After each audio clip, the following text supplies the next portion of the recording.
it's the worst astrology of the month, Yeah, the yeah, name of the segment. yeah, yeah. And it's a bit tongue in Not cheek. the worst astrology ever, which is Rachel's natal chart, but Or your Jupiter on your midheaven. yeah, yeah, or Oh, the Jupiter on the midheaven. Yeah, yeah, but yeah, just the worst astrology of the month. no, Okay. okay, so this idea came about just as sort of riffing on these shows that are all over YouTube about people talking for hours about the aspects that are upcoming in the month. And I think it was me, I came up with the idea, the worst astrology of the month. And it's really to like look at what would be considered a bad aspect, a hard aspect that's transiting or will be. And, you know, actually opening it up more than it being a negative or challenging, can't stand that word, but you know, like event or transit. So that's what this segment's about. And then I think Andre's going to put the graphic up in the edit. Yeah, I'll do Yeah, that great. So for we'll the have natal the chart. edit. Yeah, yeah. Well, All right. So we're looking at the solstice for Yes. 2022. So that's 21st of December, 2022. And what we have here is the sun at 0 degrees Capricorn, cardinal sign, in an exact square with Jupiter, who just re-entered Aries. at 6 Yes. degrees. So that's a 90-degree angle. A square traditionally, that is considered a hard aspect, meaning that it brings a lot of friction. It's not flowing or harmonious, and it's typically interpreted as something that's going to bring hardship. So, Frederick, what do you see? Well, first of all, I love the idea just of Jupiter going into Aries, and I'll talk about the square in a bit. But that, I think, is something I just feel within the collective, like we're really ready for that, the joie de vivre vibe that I associate personally with Jupiter in Aries. Now, being square, the sun squaring that, so we should talk a little bit about like how astrologers put up the seasonal chart, solstice, equinox, right? Sure. And then the idea is that that solstice chart, December 21, is going to flavor the next 3 months, right? Yep. Okay, so with that in mind, the sun squaring Jupiter, I think traditionally that would be seen as, you know, egoic, narcissistic, the kind of, you know, jumping without thinking. At least that's the Jupiter and Aries part, whereas the sun going into Capricorn, that's wanting to start to like, you know, pull in, hold together. There's that tension, right? Yes. Right? yeah. So what's the alchemy when you have something holding itself together, wanting to solidify, and something wanting to actually kind of cut loose and blow up, you know, the atmosphere or whatever? I'll open that as the question and you guys jump in, and then I'll add some things. Rachel? I feel like, you know, it's kind of like when a truly great dancer knows all their choreography and is therefore restrained by the steps that they are meant to perform, but they put so much fire into it, so much passion, so much feeling, that their spirit kind of explodes through the choreography. I love that. Yeah, I feel like Yes. that's present here. There is restraint. There's it following some kind of tradition or some kind of memory, some kind of prescription, whatever you want to call it. There is definitely a path that's laid out, or some kind of knowledge of what needs to be done. but it could be done with so much fire and so much passion and so much feeling that it will transcend anything that's just being phoned in, you know. Right. Well, and look, I mean, this is funny when we think about uh, Andrei talking about going back to this Jupiter on the midheaven, because that is sort of like Jupiter kind of into Capricorn in a way. But that very thing you were saying, Rachel, like the restraint, because apparently, I guess Andrei ended up restrained. Yeah. But Yeah. it had that Jupiterian, you know, the philosophical, spiritual opening Yeah. through you were studying. And it was actually trying it that night, on top of transiting my midheaven, it was also trining my natal Jupiter in Capricorn. Oh, well, my gosh, that's Yeah. a double dose of that theme then. Yeah. So I thought it was gonna be a great I night. thought it was gonna, yeah, but I mean, it ended up being like you know, like Rachel just talked about, like, and you just said, where it was not, you know, it was not like the first fuck, you know, a lot of, from where I'm from, that would have been the first fuck up in a long line of a lifetime of fuck ups. But Right. for me, it actually got to be it ignited a deep personal growth. And it actually was the personal growth that I was looking for at that time, because I had been floating through all of these different esoteric groups and, you know, seeking answers and, you know, doing, you know, wild shit, wild shit, like experimenting with different mind altering substances to a great excess at the time, and looking for something that was really going to, like you said about the sun in Capricorn, like bring me to my center and help me find something, help me find, you know, find a path, find a direction. So that event did initiate me on a more serious path of self-development and self-overcoming. Right.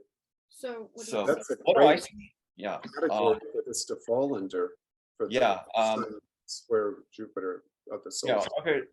So what do I see? I see what I'm getting is I'm getting that kind of like archetypal story of the square who needs to lighten up, and the wild child who needs to learn to settle down, and, you know, the misadventure they have on one night, you know, the one night misadventure. I mean, this is like a classic like sitcom cliche, you know, but like the misadventure where the square learns to lighten up and the wild child learns to mellow out, you know. So, you know, or like I don't know, the Martin Scorsese film After Hours, where Griffin Dunn plays the kind of the working stiff who goes out for a night on the town and ends up like just kind of descending into the pits of hell in Greenwich Village, you know. So there's you know, we've got like the sun in Capricorn is this working stiff, and then the Jupiter in Aries is, you know, it's all the freaks and weirdos he meets that night, you know. So it's his call to action, Right. as we would say in storytelling, you know. So yeah, that's kind of that's the feeling I'm getting here, is, you know, learning to, you know, the Jupiter can teach the sun in Capricorn, you know, when to put down his work, and the sun in Jupiter, the sun in Capricorn can teach Jupiter in Aries, you know,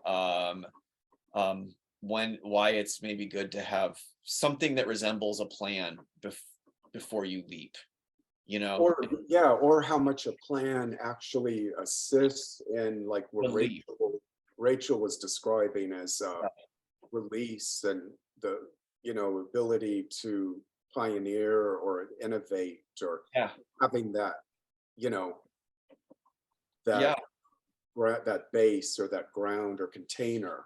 Yeah, one of my favorite film, we'll call him an auteur, because he wasn't technically a filmmaker, he was a producer, was from the 1940s. He was a Capricorn, his name was Val Lewton, and he saved RKO from bankruptcy after Citizen Kane, which Citizen Kane right there, there's the an example of Jupiter in Aries, which is just had absolutely no discipline, and it was just you know, everything in the kitchen sink, you know, it all groundbreaking, pioneering, innovative, but it bankrupted the studio. And so Val Lewton comes in and to manage the horror unit, and he's given these really hokey ass titles like Cat People and I Walked with the Zombie, and you know, the Ghost Ship and Body Snatcher, and these titles that were tested by audiences, you know, tested by the marketing team with audiences. He's given a budget, and he's given a schedule. So he's got to have the film under $100,000, shot in 2 weeks with this title. Otherwise, he was given complete free and creative license to do whatever he wanted with the stories. And they ended up being, they've ended up being some of the most I mean, they were the most revolutionary horror films in the history of American cinema. They really, he, for all intents and purposes, invented the psychological thriller model, you know, where we're not sure, you know, is the character insane, or are they, you know, are they actually haunted by an ancient curse? And that you know, and Cat People is one of the first like truly like psychosexual horror films that was made for a mainstream audience. So It's a really great film. yeah, it really is. Yeah, it's a really great. What I love about that film is, if I remember right, there's never any cats. It's just shadows. Yeah. Right? Exactly. Not even shadows and footprints, and just a suggestion that there was, you know. I love that, because then it evokes your own imagination fit, and that makes it doubly terrifying or scary, rather than it, you know, ploddingly put, here's the giant cat. Exactly. Like, I mean, I love Universal Pictures Wolfman that came out around the same time, but it's just, he definitely is a wolf, and here he is in his Wolfman suit, you know. Whereas the Cat People, you know, we just watched it recently for actually it was on the solar eclipse in Scorpio. With we got together with some friends for a movie night, and we watched that. And it really because they weren't going for the most obvious scares, they were able to develop a much richer kind of like philosophical conflict between the psychiatrist and the vixen Irena, the cat person of the title.